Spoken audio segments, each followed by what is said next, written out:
Ayan mga kamaster, ito muna yung ating content. So wala tayong munang repair. So kasi busy tayo sa electrical.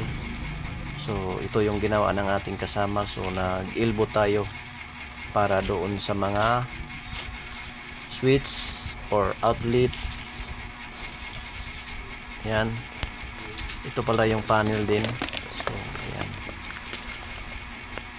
Ayan, gumawa pa kami ng elbow para doon sa ibang mga bakante.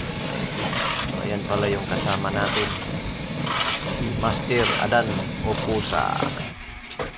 Yan, gumamit tayo ng butin para paggawa ng elbow. Ayan.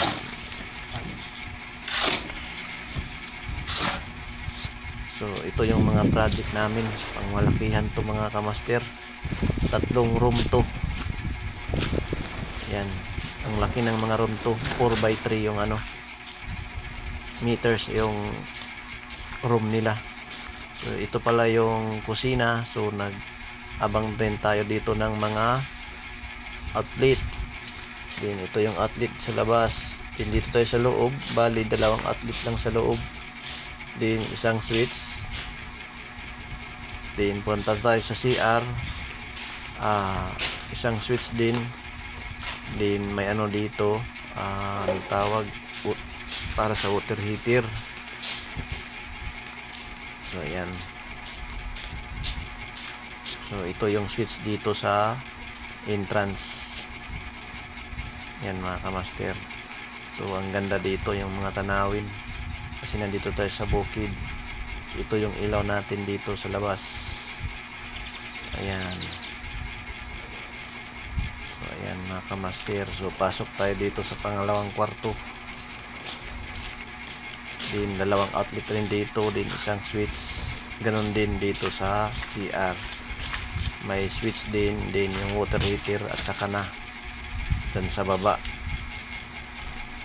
So dito tayo sa master bedroom. Yan, ito yung pinakamalaki na kwarto. So nag-abang tayo ng refrigerator, outlet, then 3-way switch. Ayan, doon sa higaan, doon ka lang mag-switch off. So ito yung sa refrigerator rin. So ito yung switch. Siyempre doon sa CR may switch din may water heater. Yan, so switch lang muna. So nandito naman kami sa taas, kasi tingnan natin yung mga piping natin doon. Ito pala yung mga masonry. Napakasarap dito ng hangin, sariwang sariwa kahit mainit, pero napakasarap ng hangin. Yan. So dyan na area, nandyan yung municipality of Pilar. So dito tayo sa barangay Salvacion. Ayan mga kamaster, dito tayo sa taas.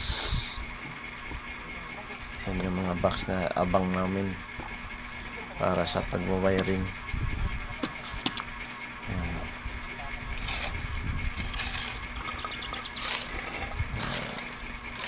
Kung gusto nyo magpa-electrical, so i-PM nyo lang kami. Dito kami sa Siargao area. Dito yung project namin. Yan. Ano yan?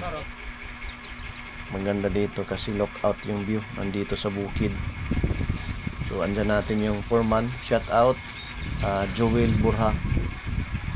Yan. So dito na kami sa aming panel. So nilagay na namin. Tapos yung iba, hinila na namin yung ibang outlet. Yan din, siyempre may mga nagpipintor na rin. So ayan, may bubong na rin. So masarap na to dito mga gano. May wiring kasi wala nang init. So ayan, gumawa rin ako ng diskarte para sa pagbin sa mga ilaw. Ayan. Gumamit lang kami dito ng flexible para sa mga pag-ihulog na, nakaabang na. Hindi po madali yung trabaho ng technician, nandun ka sa taas. Ayan o. So ayan, natapos na yung sa outlet. Yung iba wiring na rin dito, yung iba naka-wiring, yung iba hindi pa. Ayan. Peace out mga kamaster. Mag-update lang na naman ako sa sunod na video. Maraming salamat.